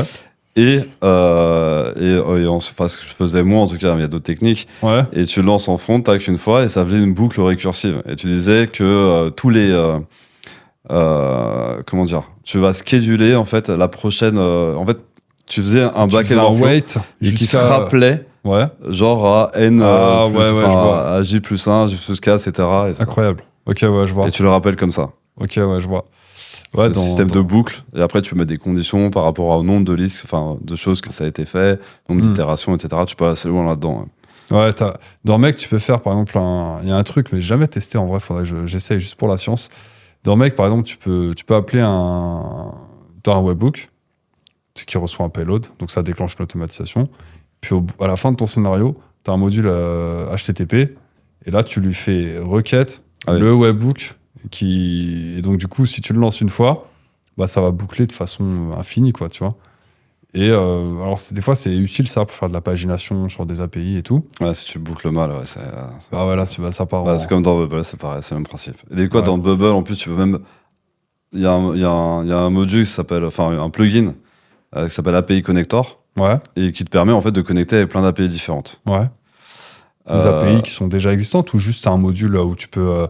Oh, tu configures ton curl. Ok, donc ouais, ok, ouais. Donc tu dois, ouais, c'est comme le module HTTP, enfin comme on retrouve Ouais, un bien petit sûr. peu, ouais, tu peux faire des requêtes. Et Ok. tu peux appeler ta propre app aussi. Ok. Bah ouais, si elle a une API. Exactement. Ok. Intéressant. Et t'as toujours tout réussi à faire sur Bubble. Tous les projets sont faisables. Moi, je fais plus de Bubble depuis 1 an et demi. Ouais. Si, je fais un peu d'intégration avec Stripe, parce que je me suis quand même pas mal cassé les dents pendant 6 mois sur Stripe, et notamment Stripe Connect, sinon c'est pas drôle. Ouais, bah oui. C'est bien Stripe Connect. Enfin, c'est le feu. Si tu sais bien lire une documentation et que tu comprends un peu les flux en fait, de logique de Stripe, c'est trop bien fait. Ok. Après, Stripe, c'est une super. Franchement, je pense que c'est une masterclass en termes de doc API et tout. Moi, j'ai appris les API en me cassant les dents sur la documentation Ouais. et l'intégration de l'API de Stripe dans Bubble. Ouais, je pense que tu as compris Stripe, tu les as pratiquement toutes comprises. Parce qu'en fait, elle est bien documentée, et puis en fait, elle est pas facile, mais elle est bien documentée. Tout ce que tu veux faire existe. Là où c'est galère, c'est quand tu tombes sur des API où ce que tu veux faire existe, mais c'est pas documenté. Tu vois. Ouais. Et ça, c'est horrible. Genre, ou t'as juste un swagger sans explication. Ouais, voilà. Ça, c'est horrible. Si pour une petite API, c'est simple, ça va. Mais quand t'as pas d'explication sur une API très complexe, t'as juste un swagger comme ça, vas-y, va dépatouiller là-dedans. Ouais, laisse tomber. Et tu dirais, il faut combien de temps, tu vois, par exemple, demain, moi, je veux me former sur Bubble et tout, je veux devenir, je sais pas, dans le top 20%, on va dire, hein, déjà, ça serait déjà bien. Il faudrait combien de temps Attends, juste pour répondre à ta question d'avant, c'est est-ce que j'ai pu tout faire dans Bubble? Ouais. Non, parce que j'ai été limité par mes compétences. Ok, d'accord, ça veut et tout donc, dire. du coup, je me suis entouré avec des mecs qui étaient très forts et qui avaient déjà fait du dev, du code, et qui sont arrivés dans Bubble, tu vois. Et que j'ai connu via Auto. Peter Prosper, Thierry Martin, Antonin, pardon, et d'autres. Eux, en fait, avec eux, tu vois, ils ont fait des trucs que je savais pas faire, d'intégrer du code, parce que tu peux intégrer du code dans Bubble, CSS, HTML et JavaScript. Maintenant, tu as même un plugin qui permet de rajouter du Python. Ok. Et aussi, ils avaient de la bouteille sur la logique de programmation, sur la conceptualisation, sur la conceptualisation de bases de données, des workflows, etc., de tout mettre propre sur un Miro avant de commencer en partant sur du dev. Et tout ça, j'avais pas tout ça, tu vois. Et ça, c'est parce que j'étais pas formé. Et donc, du coup, j'avais pas de compétences. Et j'avais pas autant de bouteilles qu'eux aussi. Et donc, et c'est en travaillant avec eux que je me suis dit, vas-y, je vais arrêter de travailler tout seul et j'ai cofondé la Bastide. Notamment, c'est une des raisons. Mais du coup, ton autre question, c'était... du coup, c'est quoi ton rôle maintenant à la Bastide? Ouais, je suis président. Ouais, c'est président. CEO, après ça veut rien dire. Ouais, non, en gros, tu fais quoi? Tu fais quoi maintenant? Tu sers à quoi? Je sers à quoi? C'est moi qui va faire le commercial, les propals, aller faire du réseautage, aller m'occuper de la mine, des finances, faire un peu de management, même s'il faut que je me forme là-dedans. Parce qu'avant, j'étais responsable administratif financier dans une ancienne vie. Et c'est pour ça que la mine et la finance, ça va. Je me débrouille. Et voilà, après, les idées stratégiques, les trucs que je ponds, sont pas forcément... Et ce qui est bien, c'est que du coup, mes associés qui sont qui ont 20, 30 ans d'entrepreneuriat derrière eux, tu vois, et ben, ils m'aident du coup à trancher et surtout à dire, vas-y, c'est ça, Alexandre, c'est nul ce que t'as fait. Ça sert à rien, tu vas trop loin, viens, on fait d'abord ça. Et notamment, ce qui est intéressant, c'est sur la stratégie. Tu vois, moi, si on m'a écouté, avec la bassine, on aurait fait tous les outils. Donc, Ouais, tu veux dire tous les outils métiers que vous utilisez actuellement non, on aurait fait peu. Tu vois, sur le site, là, tu vois aujourd'hui les logos de beaucoup d'outils. Tu vois, Notion, Airtable, Zapier, Make, Ouais, c'est vrai. Glide. Je l'ai enlevé, Glide. Ouais, tu veux dire vous proposeriez beaucoup plus d'outils que ce que vous proposez déjà, quoi. On le propose sur le site, mais on le fait pas. Parce qu'on va pas nous voir pour ça. Et on va nous D'accord. voir pour Bubble, pour Webflow, Pour principalement. l'impact. Et pour l'impact surtout. Et, et donc voilà, ouais, mon rôle, c'est un peu de faire ça, quoi. Et ça prend du temps. Ouais. Mais je kiffe. En vrai, faire de la représentation, être commercial. Hmm. Euh, Ça te manque pas de crafter non, enfin, si, ça me manque un peu quand même. Hmm. Mais là, on est en train de développer un outil de gestion de projet en interne, sur Bubble, du coup. Ouais. Là, je le vois. Tu sais, j'ai une vision. En fait, j'aime bien avoir cet esprit vision produit. Hmm. Et j'ai envie de faire un portail client. J'ai envie de faire un système où, du coup, des clients vont pouvoir réserver des créneaux automatiquement dessus par rapport à telle personne de la boîte, par rapport à leurs compétences. Et donc, du coup, ça leur fait payer directement. Ouais. Il y a Voilà. un petit Stripe et tout, machin. Ouais, Ouais, enfin, c'est pas mal ça. Ouais. Ok. Et non, ouais, j'ai des petites idées comme ça, mais après, Bubble, moi j'ai kiffé, ça m'a sauvé la vie, Bubble. Hmm. En fait, c'est. Ce qu'on n'a pas dit, mais pourquoi je suis tombé dans Bubble, c'est que j'avais. En fait, c'est pendant le Covid. Ouais. Et tu sais, j'avais été cofondateur de Local Hero. Nous, on mettait des bornes de dons dans les commerces de proximité pour que les gens dans les commerces puissent découvrir des associations autour de chez eux, pouvoir donner. Ouais. Donc, c'est une tablette avec un terminal de paiement SumUp. Ok. Ah ouais. Ok, ouais. C'est efficace. Ouais, efficace. Et puis après, c'était affiche avec QR code et tag NFC. Mais ça, Ouais. avant le Covid. Donc, tu vois, c'était pas trop utilisé, les affiches. Ouais, c'est vrai. Et les commerces, ils ont fermé avec Ah pendant le ouais. premier confinement. Et on Ouais. savait pas combien de temps on allait dans Ouais. combien de temps on allait sortir du confinement. Et je suis tombé sur un webinaire de contournement qui expliquait du coup le no-code. J'aurais dit avec quoi on peut développer une plateforme de collecte de dons. Moi qui sais pas coder, s'il vous plaît. Moi, je sais rien faire. Je sais rien faire, comment on fait. Et il m'a dit, pareil. vas-y, Bubble, Stripe, va voir Auto. Tac, tac, tac, j'ai fait ça. Je me suis abonné à Auto. J'ai crafté un truc Ah, en c'est une semaine comme sans ça beaucoup que de t'es remerciements, arrivé. comprendre ce que j'ai fait. C'était une plateforme de collecte de crowdfunding en fait pour de dons pour les assos, quoi. Et t'as tout fait from scratch. T'étais tout seul à avoir fait ce truc-là. On avait un stagiaire qui avait fait des maquettes. Hmm. Parce qu'à l'époque, on avait un développeur en Ouais. reconversion, on voulait qu'il fasse ça, tu vois.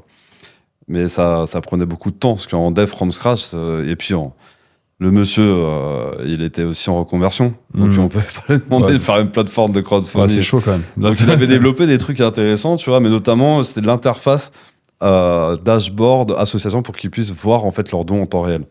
C'était surtout ça sur ce qu'elle est concentrée, tu vois. Ok. Mais nous, on n'avait pas les fonds pour avoir un développeur. Le seul développeur qu'on avait, c'était un bénévole qui faisait ça sur le temps de travail. Ouais, c'est chaud, ça. Après C'est le temps chaud. de travail. Ok. Donc voilà, ça m'a vraiment sauvé la vie. Après, on a eu. Enfin, sauvé la vie, sauvé le business, parce que du coup, il y a eu des dons qui sont arrivés, etc. Et puis après, j'ai commencé à kiffer. J'ai commencé à développer l'interface, l'espace pour les assos, un espace un peu admin. Puis j'avais des idées de fonctionnalités. Ah, pap, ça me prenait une demi-journée, ça me prenait une journée de nouvelles fonctionnalités, ça me prenait des fois 1 heure, des fois 5 minutes. Je trouvais ça ouf. Ouais, bien sûr. En fait, t'es arrivé tout de suite à matérialiser tes idées bah voilà, dans une interface logique, c'est utilisable. Il y a vraiment il y a cet aspect gratifiant dans le développement en général, que ça soit code ou no code, en fait, où tu es en train de construire. Tu vois, moi, j'adore ça. Moi, j'adore construire même des trucs en fait bidons. Là, j'ai mis une automation en place. Elle est éclatée, mais en fait, je kiffe. Tu vois, c'est quand quelqu'un book en fait sur la capsule. En fait, maintenant, on a une petite notif Slack avec le montant de la réservation, la description, machin. Tu vois, c'est des trucs tout débiles. Mais ça, rien que ça, en code, ça serait extrêmement compliqué. Et là, en no-code avec Meg, ça m'a pris 30 minutes, tu vois. J'imagine, en plus, ça a changé la vie de Clyde. Bah, Clyde, justement, on a des gros sujets. Là, en ce moment, on voudrait faire un outil métier. Et tu vois, c'est pour ça que je te posais les questions par rapport à Bubble et tout, machin.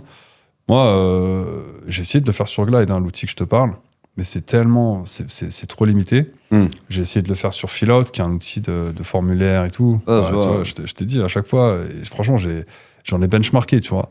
Mais tu dois toujours un peu contourner ces outils, ou alors il y a la fonctionnalité que tu peux pas la contourner, c'est hyper chiant. C'est ça. Et du coup, je sais qu'avec Bubble, tu peux tout faire. Mais mais tu vois... Après, c'est la réponse facile, Bubble. Allez, hop. C'est ça, en fait. Mais moi, je suis chaud, mais le problème, c'est que ça, tu vois, en fait, j'ai envie de le faire moi-même un peu, cet outil. Parce que déjà, je pourrais le maintenir moi-même.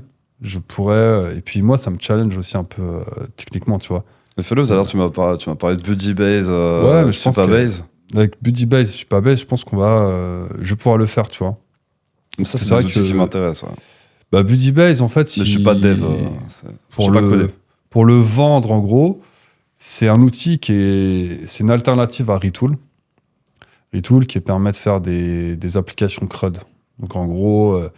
tu peux mettre du front, donc des composants déjà, voilà, tu peux mettre là une vue base de données, là tu peux mettre un bouton, là tu vois, tu fais vraiment une interface comme tu veux, où tu n'as pas le CSS à gérer, c'est des composants réutilisables que tu peux agrandir comme ça, un peu drag and drop, mais vraiment drag and drop. Tu vois. Tu peux rajouter du CSS pour pouvoir customiser.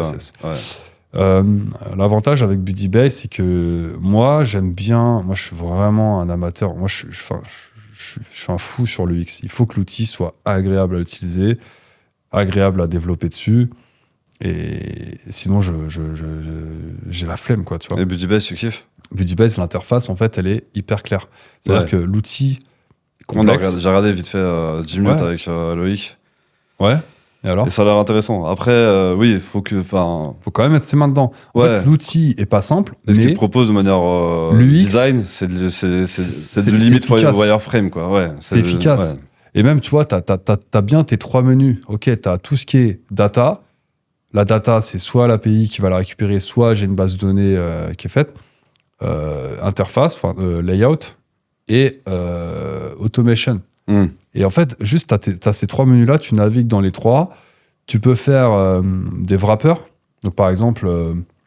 explique ce que c'est qu'un wrapper. Ouais, je vais expliquer. Alors, ça aussi, parce que pour les bubblers, un wrapper, c'est autre chose encore. Vas-y. Alors, un wrapper, c'est, par exemple, une intégration automatique avec un Stripe, avec un produit. Donc, par exemple, supposons qu'en fait, en temps réel, tu veux récupérer de façon quasi native, c'est-à-dire entre Budibase ou Supabase et tes paiements sur Stripe, que ça communique tout le temps, c'est-à-dire que tu as un nouveau paiement, paf, sans outil tierce entre les deux, sans faire de call API. En fait, tu vas créer un wrapper. Ah, mais tu configures le call API dedans. Tu configures en fait une fois tu configures pas vraiment le call API. Tu vas configurer les accès. Tu vas mettre la clé de Stripe. Par exemple, si je prends l'exemple de Stripe, allez, prenons l'exemple de Stripe, comme ça, après je te dirai l'exemple que nous, on veut faire. Tu vas donner ta clé secrète de Stripe à Budibase. C'est tout. T'as pas de call vraiment à proprement parler. Ah oui. Budibase, c'est comme si Budibase va faire une connexion. En fait, c'est Budibase, ils développent de leur propre plugin, en gros. Voilà, c'est ça.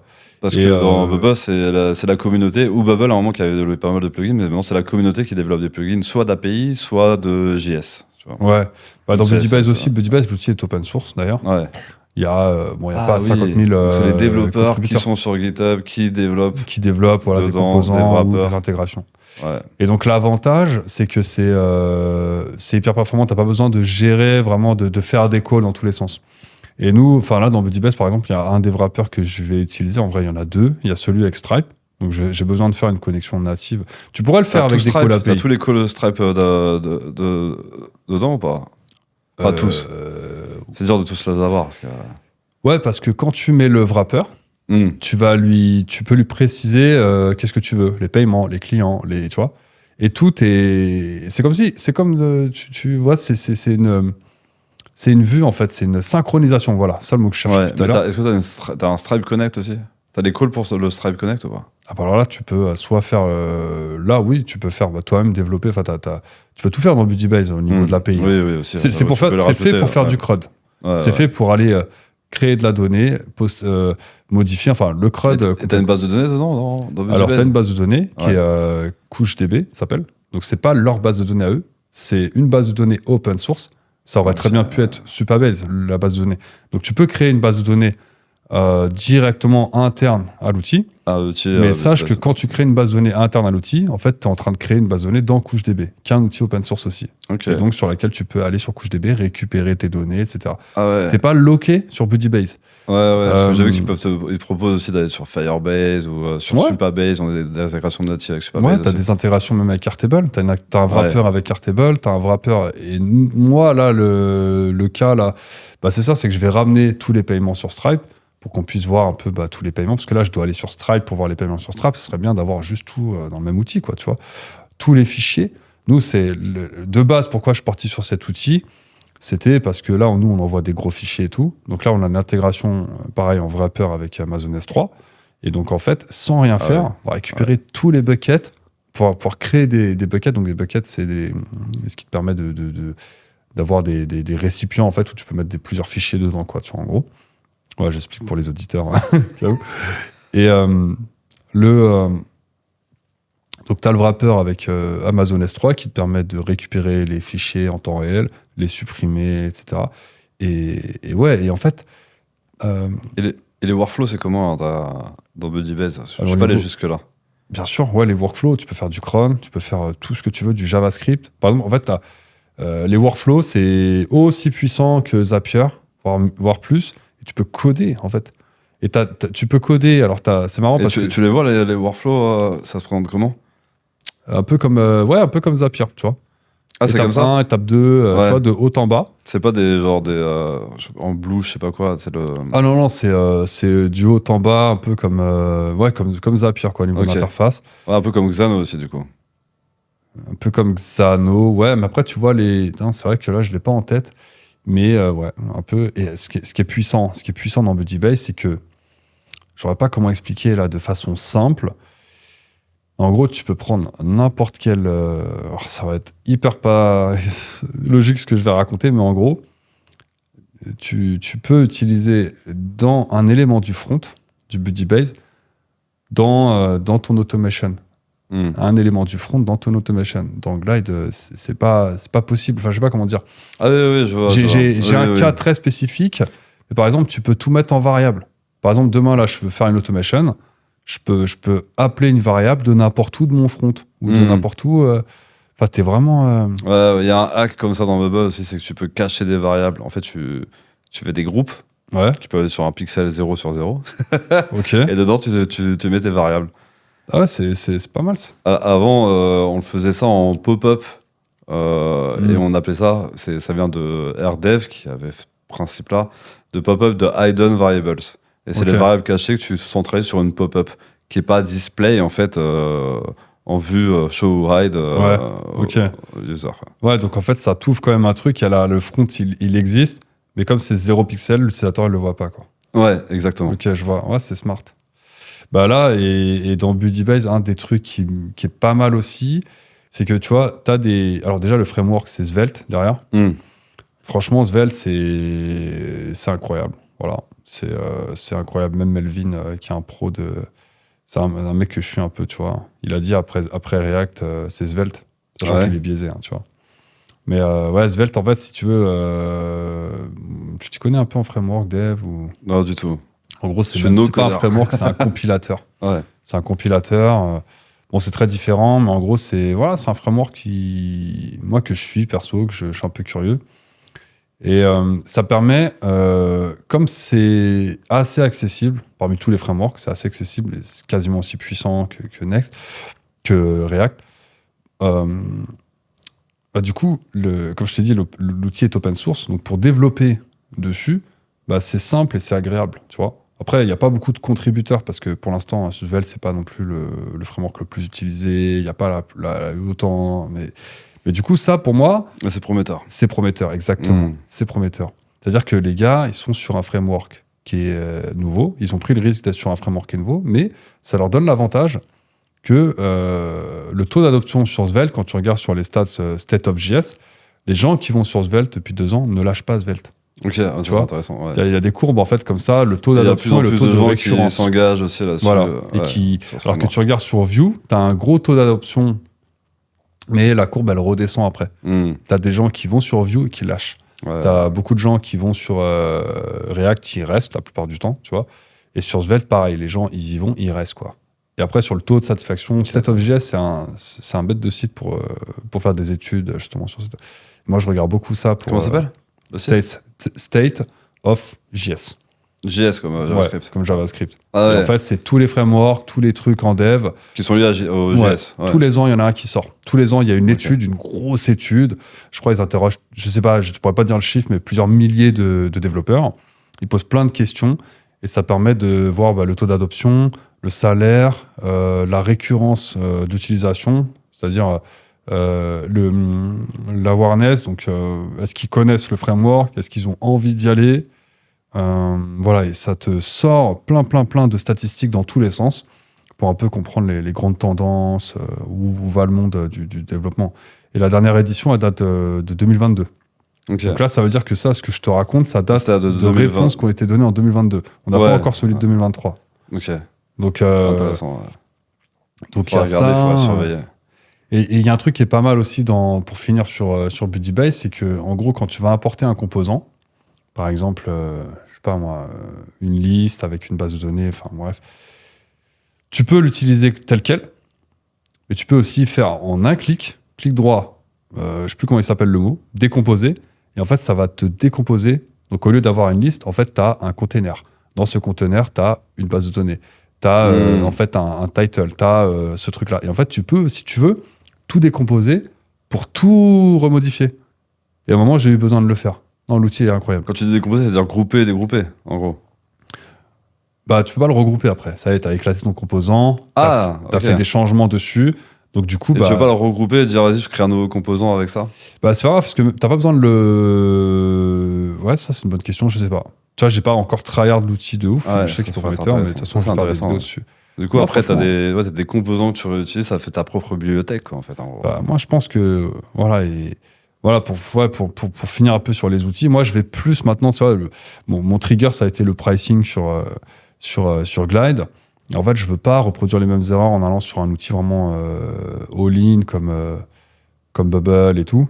Parce que je sais que la courbe d'apprentissage, elle est hardcore. Ouais, hardcore. Mais après, une fois qu'il y est, Ouais. ceux qui kiffent, ils restent.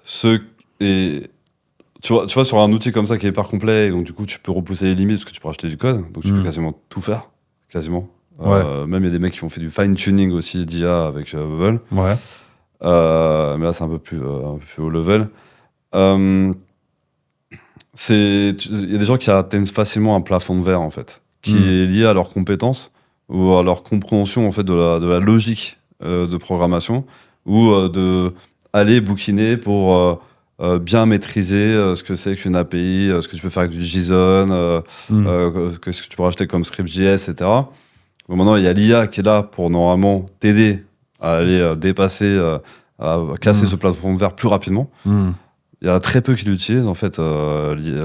C'est ChatGPT pour programmer sur Bubble. Il y a peu de nos codeurs qui l'utilisent, j'ai l'impression. Ouais, j'ai l'impression, ouais.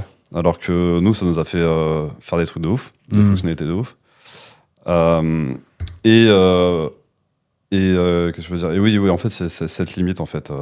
Alors, des fois, il y a même une limite intellectuelle où la personne, elle n'est pas du tout... Elle n'a jamais fait des études ou compris ou été amenée, en fait, à kiffer et à apprécier, je veux dire, comment dire, l'arithmétique, tu vois, enfin, Ouais, la logique un peu. la logique mathématique, tu vois, parce que c'est des maths, hein, beaucoup. Les maths, tu veux dire, genre, Bubble, c'est des Non, la maths. programmation, pour moi, c'est des maths. Je sais pas si je suis. Enfin, Je des dirais maths, que c'est de la logique, moi, en oui, fait. Oui, ouais, c'est de la logique, mais ouais, l'arithmétique, du coup, des maths. Je vulgarise trop. Tu sais mais tu sais qu'il y a beaucoup de gens qui n'osent pas justement apprendre à développer parce qu'ils ont cet état d'esprit de se dire ouais, si je suis pas bon en maths, je peux pas développer et tout. Ah ouais, non. Je suis pas forcément bon en maths, moi, tu vois. Mais je pense que j'ai une bonne logique. Oui. Mais je vois ce que tu veux dire. Plutôt la logique, la récursivité. Enfin, il y a des choses où il y a des maths, tu vois. Je boucle pour chaque élément, rajouter plus un ou incrémenter ou faire telle action. par exemple, quand tu rentres dans les formules d'Airtable. Ouais. C'est des maths aussi dedans. Ouais, bien sûr, mais pas que. Non, pas que, mais Alors, beaucoup, c'est. Les fonctions que j'utilise le plus dans Make, c'est pas des fonctions de maths, par exemple. c'est fonction de date, d'extraction. C'est plutôt des formules d'extraction de data dans des jeux de données qui sont juste immondes. Tu vois, par exemple, moi, je fais beaucoup d'Excel aussi. Ok. Avec des formules.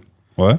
Et quand je suis arrivé sur Airtable, par exemple, je trouve qu'il y avait Léger. une logique. Ouais, c'était très léger, trop léger. Ouais, Excel, non, par rapport à Excel, ouais. ouais. Bah, sur Mec, c'est encore pire, il n'y en a pas assez, tu vois. Ouais. Bon, putain, on pourrait en parler des heures. Est-ce que pour un dernier sujet pour finir, je m'étais noté des trucs là. Attends. Il est quelle heure là 20h10. Ouais, j'ai juste. Aujourd'hui, la Bastide. Ça fait 2 ans, tu m'as dit, tu l'as cofondé. Ouais. Est-ce que, si tu peux en parler, combien de chiffre d'affaires actuellement? Alors, déjà, la première année en 2022, moi j'étais chaud, je me dis, faire 300 000 euros, tu vois, ça pourrait être bien. Ouais. On a fait 6 fois moins. Ok, ouais, mais il faut bien démarrer. Ce chiffre d'affaires, on l'a fait l'année dernière, après. Et cette année. Alors, cette année, mon hypothèse haute, ce serait 700 000. Ouais.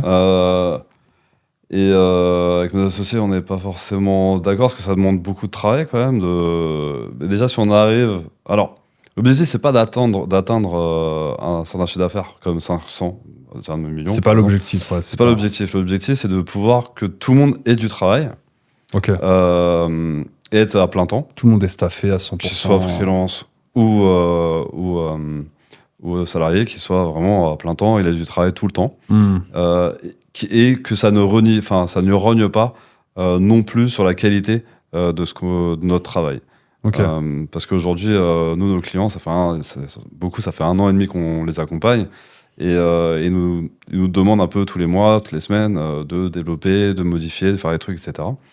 Et donc, du coup, notre objectif, c'est pas de faire plus de chiffre d'affaires, c'est d'avoir les moyens aujourd'hui de pouvoir encore être meilleur avec toujours à peu près le même niveau de client qu'on a.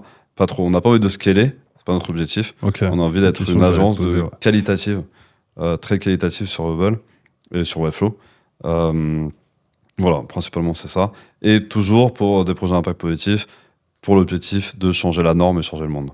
Est-ce que la tech peut changer le monde ouais. C'est un outil pour changer le monde, je pense. Ok. Comme il y a beaucoup d'outils pour changer le monde. Ouais, bien sûr. Mais tu vois, aujourd'hui, il y a le no-code. Là, il y a l'IA qui m'intéresse, qu'on utilise tous les jours maintenant aussi. Qu'on commence pas mal à intégrer en collapie avec certaines IA pour faire du fine-tuning, pour faire de la reconnaissance d'images, etc. Pour éviter qu'il y ait des choses de... OCR. Ouais, pour éviter qu'il y ait des choses qui soient validées par un administrateur de l'app Bubble pour dire ça c'est bon, c'est pas bon, etc. Ça marche plutôt moyennement bien. Il y a des IA qui sont pas forcément très. Les IA sont pas hyper matures encore pour beaucoup de choses. Ouais, clairement, il y a plein de choses où l'IA, c'est game changer, mais pas surtout. Tu vois, par exemple, aujourd'hui, moi, un truc où va falloir se lever tôt pour me convaincre, écrire ses posts LinkedIn avec l'IA, c'est mort. Moi, je pense que. En fait, j'entends. Respecter, supposons que tu as déjà une audience, d'accord? Je parle de quelqu'un qui a déjà une audience. Il a déjà 5 000 abonnés, 6 000 abonnés comme moi, par exemple. Moi, j'en ai 10 000. J'ai un style. J'ai un peu plus de 10 000. J'ai un peu plus de 5 000, je crois aussi. Mais... J'ai un certain style, tu vois. Les gens me reconnaissent. Tu vois, tu t'enlèves ma photo, tu vois un post, bon, Mais pourquoi tu pourrais te faire ton propre assistant, dire? C'est de dire, voilà, je suis Lilian Sévaumian, God of Make in France. Ouais.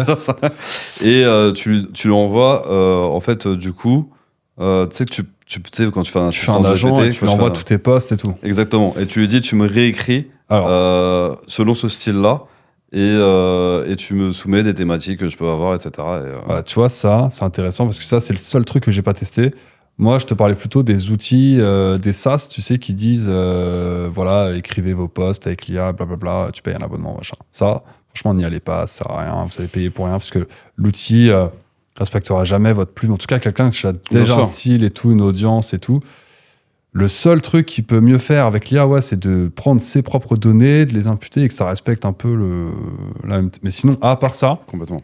c'est impossible pour moi que... Parce qu'on vient, on vient me parler, on me prospecte tous les jours, je reçois un message, il dit « Ouais, écris tes posts, machin. » Mais mec, mes posts, je les écris en 5 minutes sur le trône, en fait, tu vois. Et des fois, ça fait 4000, 5000 vues, tu vois. Mais tu vois, c'est ghostwriters. Prends pas la tête. C'est des ghostwriters, c'est les mecs que tu vas payer pour qu'ils écrivent tes posts. Ouais. Comme ça, c'est pareil, je sais pas si c'est... Et En fait, ça se trouve, ils utilisent l'IA aussi. Ils te disent, je sais pas, c'est 100, je sais pas, imaginons 300 € le post LinkedIn. Ouais. En général, c'est peut-être plus. Et ça se trouve, ils ont pris 5 minutes à l'écrire. Et ils ont genre leur propre assistant. Ouais, mais les GPT ghostwriters, en fait, tu vois, le pain qu'ils règlent, quand tu vois Thibault Luis, en fait, c'est surtout le type n'a pas d'audience auparavant, et donc il a jamais écrit. Il n'est pas déjà en train d'écrire des posts LinkedIn, tu vois. C'est zéro, c'est le niveau zéro. Donc lui, il a tout intérêt à utiliser l'IA, ou parce que ça va lui débloquer le 0 to 1, quoi, tu vois. Le mec a jamais écrit, donc il n'a pas de style, il n'a pas de plume, il n'a pas encore forgé. Bien sûr. Tu vois, moi, je l'ai utilisé, ChatGPT, pour écrire des posts. Ouais. Parce que je sais que je ne sais pas écrire. Moi, je pense que tu devrais, justement, parce que c'est... Et un jour, j'ai fait un post LinkedIn, et en fait, je l'avais écrit moi-même. Ouais. Alors, non, j'avais fait un brouillon moi-même, que j'avais pas publié pendant 1 an, parce que je me suis dit, je suis illégitime, etc. Tu vois, j'ai peur que ça soit bien écrit ou mal écrit. Et du coup, ce que j'ai fait, c'est que je l'ai soumis à l'IA. J'ai dit, vas-y, réécris-moi ce post. Enfin bref, je fais un petit prompt et tout, et je vais demander de le réécrire, en fait, selon tu vois, un expert en copywriting LinkedIn depuis 10 ans, tu vois. toujours depuis 10 ans. Et ben, il m'a quasiment pas corrigé. Il m'a corrigé, il m'a reformulé des choses, etc. Ouais. Mais en fait, je me suis dit, ah ouais, quand même, c'est cool parce que finalement, je suis pas si mauvais que ça quand vraiment je veux me mettre à écrire tout seul, tu vois. Bien sûr. Et ça, c'est valorisant. Quand tu vois qu'il y a une IA qui corrige un petit peu, mais que c'est pas flagrant, je trouve ça, ouais, c'est cool quand même. Ouais, bien sûr, ça peut t'aider à poster. Après, de toute façon, je t'ai déjà dit, hein, si tu bides sur LinkedIn, personne ne le sait, puisque tu bides. Donc, go bider. Et en fait, je pense qu'après, c'est un muscle. Moi, là, j'ai pas trop écrit là, ces dernières semaines, tu vois, sur LinkedIn. C'est comme faire des vidéos, c'est comme tout, c'est comme aller à la salle, tu vois, au bout d'un moment. Et bon, bah écoute, Alexandre, je crois que je te réinviterai, parce qu'il y avait plein d'autres sujets que je voulais parler, notamment le sport, ce qu'on fait ensemble. Et le futur. Au moins, je tease un peu les prochains sujets. Vas-y, avec plaisir. La gestion du temps, qu'on devait parler. Waouh, ouais. Il y a pas mal de sujets. Là, le temps nous fait défaut. Mais je suis très content de ce premier épisode. Ouais, moi, je suis très honoré d'être invité à ton podcast. Comment on peut Est-ce que tu voudrais dire un mot pour la Bastide ou pour quoi que ce soit, ou comment on peut te trouver, un peu le mot de la fin? Tapez Alexandre Talon, vous allez me trouver. Sur Google. Partout. Ok. Et si on veut, voilà, si on est une entreprise à impact positif et qu'on veut créer un projet, on vient sur la Bastide. Ouais, alors www.labastide.io, ou alors si vous avez pas de moyens financiers, vous êtes une petite structure, allez voir aussi No Code for Good. C'est une association que j'ai cofondée avec d'autres. Voilà. Ok, super. Bah, merci beaucoup, Alexandre. Et puis, merci à toi. Merci à vous de nous avoir regardés. Donc là, vous êtes dans le studio La Capsule. Donc c'est un studio de podcast que j'ai cofondé avec mon associé Clyde. Et bien sûr, vous êtes les bienvenus. Ici, vous serez bien reçus. Vous pourrez créer du contenu, vos podcasts, choisir vos décors, booker en ligne. On s'occupe de toute la production de vos vidéos, du montage, des épisodes. Je vous remercie. À très vite au prochain épisode. Ciao. Bye.